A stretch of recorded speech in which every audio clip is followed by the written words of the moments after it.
Hello, everybody. Welcome to Boss Battle Round 33. And yeah, we'll get into some guests soon. And we'll get into the boss battle soon. And yeah, for the most part, I will still strive to give these boss battles, but I do have an announcement. It may come soon in the future that I may come into employment. So that's good news for me. But it does mean that I effectively will have less time to stream if I do want to.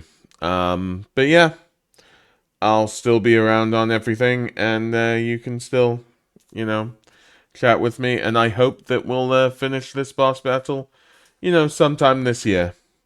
So, talking about boss battle and everything else, I am here with.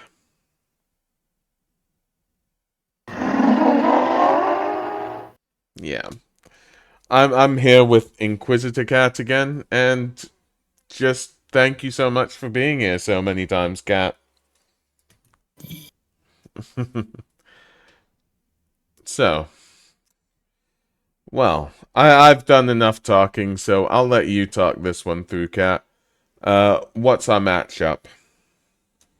So our matchup is well, numbers wise we are in a 1 versus 2, but making it work well, we in essence have 3 queens this time, which is a funny way to put it in.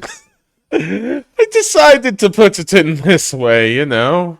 I like Twin Rover. I would think that they're queens, okay? Like, it's not wrong. They did have like the position of power before Ganondorf, so Yeah, they did. I was thinking about that as well. But yeah, so we've got Goma versus Twin Rover. And this is interesting due to the differences and the similarities. You can say that with anything, but both of these competitors are quite similar, albeit not in nature, though. So, let's go into Goma, and I'll go through this one. Um, Statistics: Health C, Power C, Intelligence A, Mobility A. Special abilities: Minions D, Venom D, Blind Sense B. I mean, Goma has a good group of stats and some good special abilities. Um, we haven't seen her really take off during this boss battle, but yeah, that's just been the competition really that she's really had to endure. In a lot of other situations, I could see her winning a lot. And yeah, we think that she's got a good chance of winning this, basically, without, searching through it further. What's your opinions, Kat? yes, Goma has ton of potential, but as you said, the competition is extremely fierce. So many things that would be key points to win in other series might not be as useful over here as they would Hmm. be elsewhere. Yeah. So we'll go to Twin Rover. Twin Rover really becoming a fan favorite here. Definitely the favorite of Krakaton. Um, Krakaton, if you're listening to this, we do love your Twin Rover impression. Statistics: Health F, Power F, Intelligence A, Mobility S, Magic Resist B, Magic Attack B, Fusion B. What I would say, Kat, before I'll let you go into the analysis, the intelligence and mobility of both Twin Rover and Goma are pretty similar, really. So yeah, you have the floor. Yeah, it's always a difficult situation when both combatants are smart. They are smart in a very different manner, but both have a ton of experience in their own special ways. Well, or 3 of them, I should say, in this case. Yeah.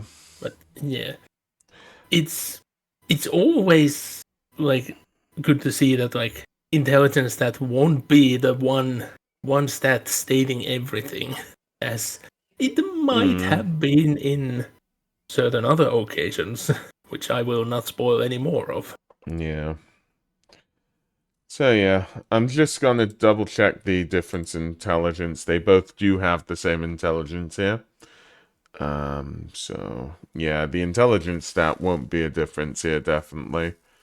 But I think even if there was a gap between these two in intelligence, I don't think intelligence would actually play a factor. Yeah. Differences between these two before we go into it.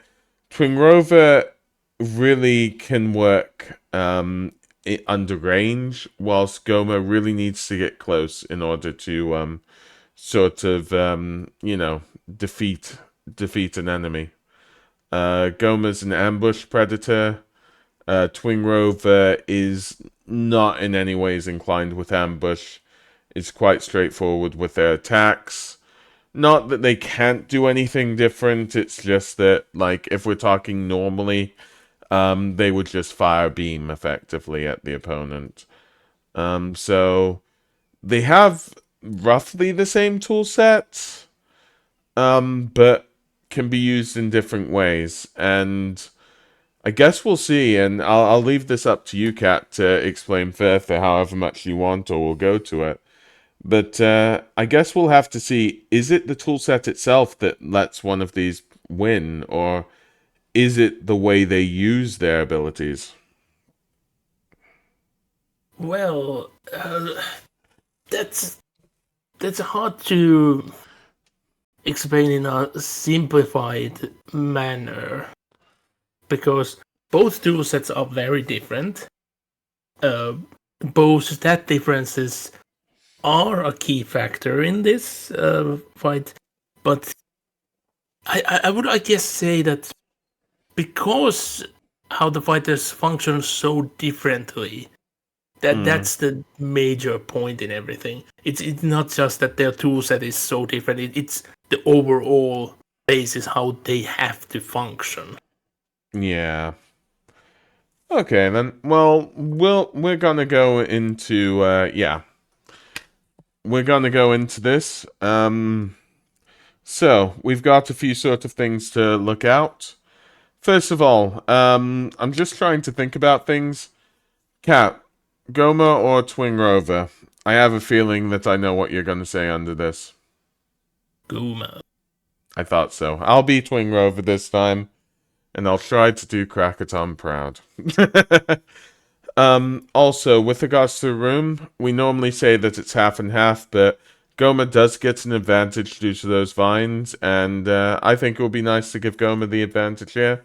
So top giving advantage to Goma, bottom for Twingrover.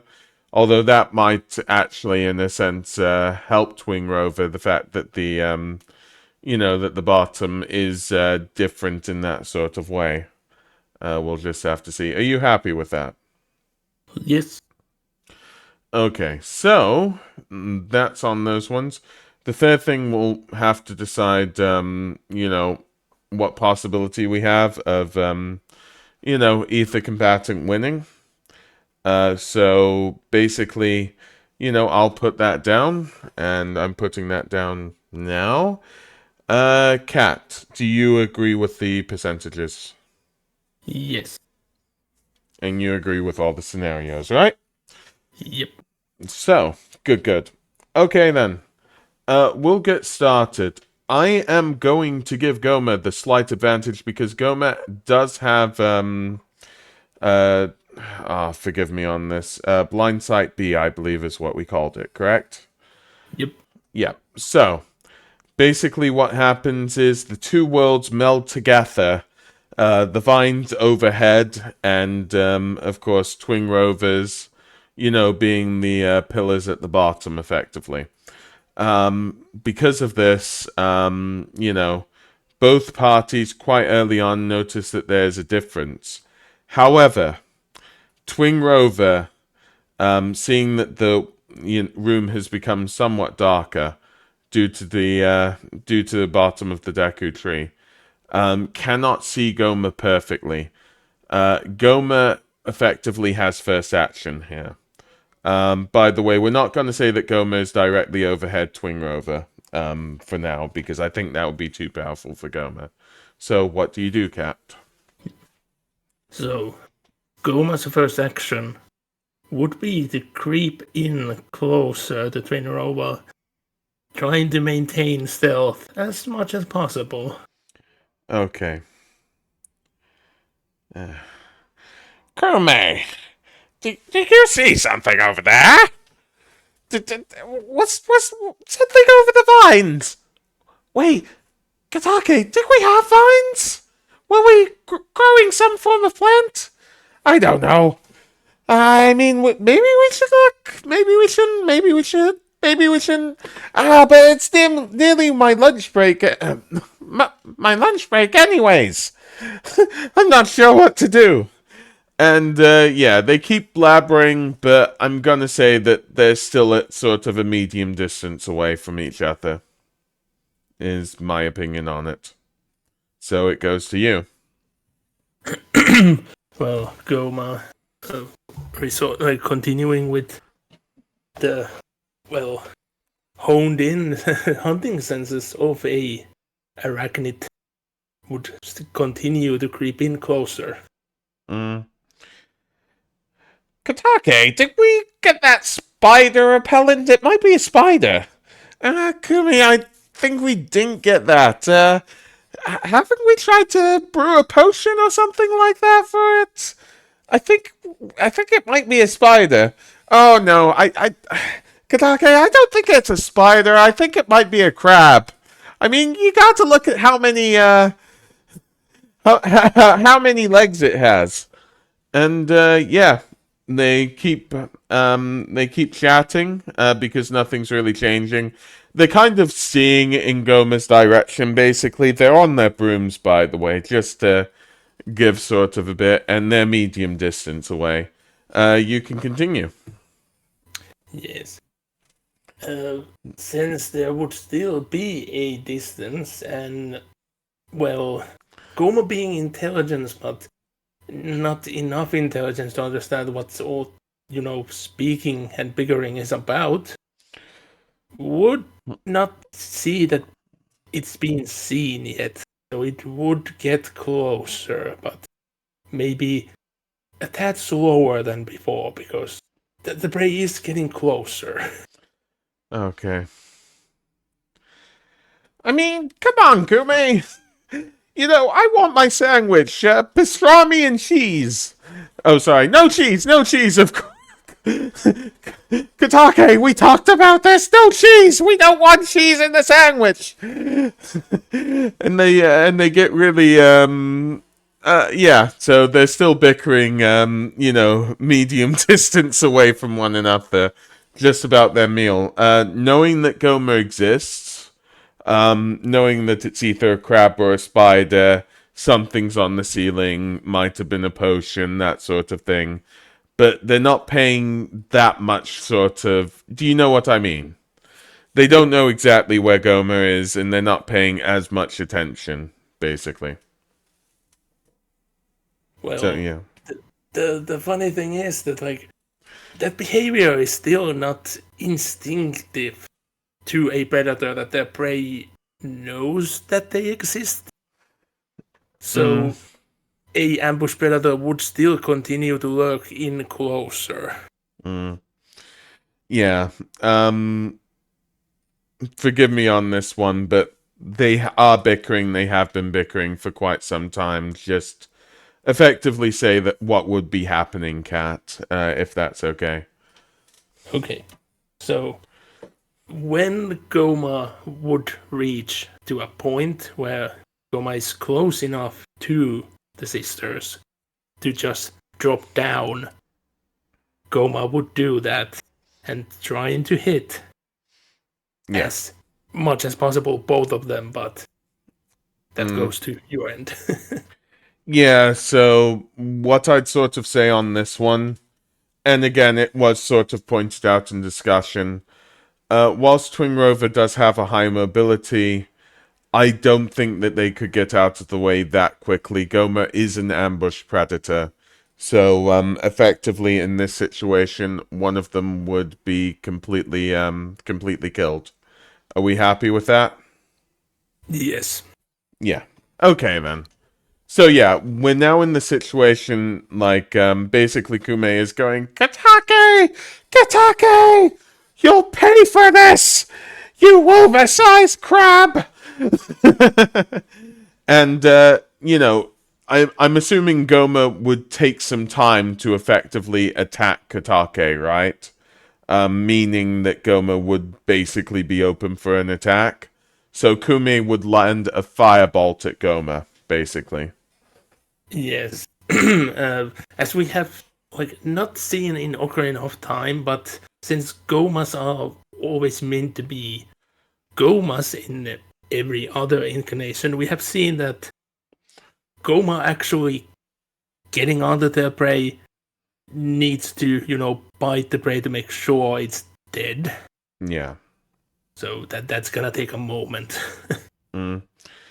Yeah, so if we're assuming that the firebolt hits, then I'd say Goma is on minor to moderate damage, and I'd assume Goma isn't shocked. Basically Kume is at medium distance from Goma, but it's problematic because Kume is above Goma, riding a broom, basically. Okay, so I'm giving it back to you. Yeah. Goma being set aflame is a very, very big panic moment. There is no way Goma could focus on an attacking plan. Goma would go wild and try to scuttle into a shadowy place, which, while being set aflame, is next to an impossible task. Yes, exactly. Well, if that's what, if that's what happens, Kume is like, take that, you crab! I just wanted us to have a great lunch break together! And shoots another firebolt directly at Goma, who is on fire, so it's not as though this is hidden, basically. Okay? And, yeah, what happens? I'll leave it to you to determine whether Goma would dodge this. Because, you could use that action, but then we'd have to discuss it. So I'll leave the response of that action to you, if that makes sense. In most occasions, even if Goma would not be set aflame by the first one, I would see Goma having very hard time dodging something fast as a magical attack. Goma is a big creature. Yeah, definitely. And especially the distance isn't long enough. If the distance would be long range, I could see there be a possibility, but... Yeah. Okay, then. So, if that's the case, Goma would be on moderate to severe damage, and Goma would be stunned. Effectively stun-locked. So, we have our victor here. It is Twingrover. And, yeah. You know what? I'll give it to you. We can talk about every scenario, but why did Twingrover win here? Kat? Yes, even though this fight was a two old women versus a giant spider, the thing is that these two old women have magical powers and fast broomstick which they can fly away with. Yeah. Goma's advantage is just that first sneak attack. When Goma, and if Goma even gets that hit in, that's a pretty much guaranteed death. Twin Govas are very physically frail, but it's very, very minor situation where both of the sisters could be taken out in a single ambush strike. Yes. And there's still the possibility that Goma defeats both of them. I'll go through possibilities. what we've put for possibilities, and I'm going to double check it just so what I wrote is what is being said. But basically, just give me a second, everybody. Yeah, so what I've said is basically this fight has an 80% that Twin Rover wins and a 20% that Goma wins, basically. Under the 80% that Twin Rover wins, at 50%, one of Twin Rover would die, which is this scenario, the most likely scenario. 30% Goma misses the ambush, or Twin Rover are more concerned with Goma, and Twin Rover just survived that, basically. Under the 20% Goma wins, 10% Twin Rover get close enough together that Goma just ambushes and it's GG's. And the 10% that we've sort of given on that one with regards to Goma is that Goma would defeat one of them, and then the other one would perhaps miss a shot, or Goma would be able to find a way to re-hide and then to get that ambush off, basically. Effectively getting that win. I'd say on the 10% that was two separate, you've got to really be hoping that Goma leaves Katake, basically, because with Kume, it's a lot harder when you're on fire to be a stealth ambush predator, really. Yeah. So, yeah. So just saying on that, that's why Twin Rover won. Goma, a path to victory for Goma. If Goma would have understood Twin Rover's nature or been a bit more lucky, if Goma would have, for instance, the double kill possibility, if Goma would have used minions in order to confuse Twin Rover into getting close with one another, that could have effectively did it. If Goma would have specifically found a way to possibly immobilize one of Twin Rover with Venom, play some form of mind games with them, that's another way Goma could have won. Or the specific two sort of ambush strat. Again, it's not to be stated, it's not to be understated here that basically, the way that we've looked at these bosses, and the fact that Goma was an early game boss, we've given Goma a good chance of beating Twin Rover here. And I believe that we've truly examined, Goma's abilities correctly here as well. This is one of the situations where Goma's abilities could have really won Goma, this match. I'll let you speak about this, Kat. Yes, and I do find it very funny that the way how Goma functions as a species during Ocarina of Time is very much a nerf to the ambush side of Arachnids. If Ocarina of Time's Goma would still have the ability to spin webs as some of the future incarnations have, I would have seen Goma chances being way, way higher. True, yeah. I'd agree with you on that one 100%. Even if we would have put... Oh, no. Now, that's a discussion that we might disagree on, but... Although it's not intelligence, is it, Kat? If Goma would have understood Twin Rover's behaviors completely, this battle would have been in Goma's hands 100%. If Goma knew the path to victory, Goma could win and succeed 100% of the time.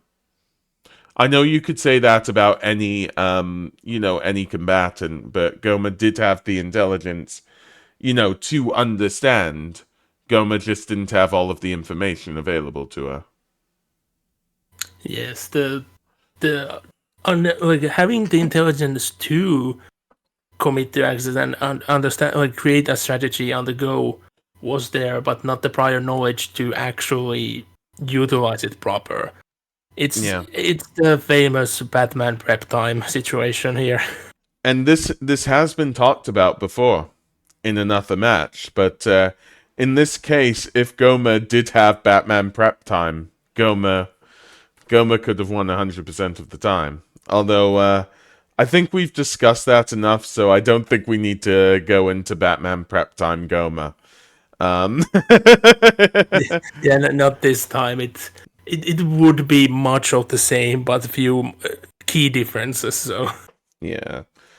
Okay then. Well, I think I've described as much as I can with this match. Is there anything more you want to say on it, Kat? like I know that people have been talking and there's been talking that like yes, Goma is an early game boss, but Goma has so much potential. This one was like almost a key moment, but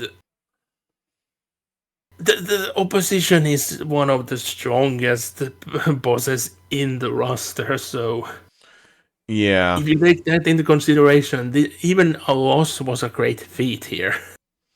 Yeah, and again, it technically wasn't a loss.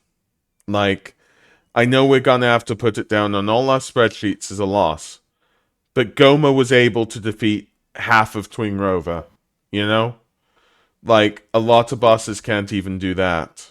You know, I'd have to check on that to be honest with you, but yeah, I'm nearly certain that Twin Rover for a lot of their matches so far have been completely unscathed. That is true. Yeah. But Okay. Oh, video sorry. games, it's usually all stocks or nothing. So True. And in that, well, I'll say it this way, but I'm sorry, Queenie.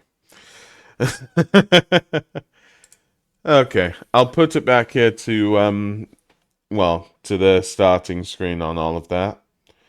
But yeah, I don't have anything more to say on that. Again, I said it before, but do you, Kat?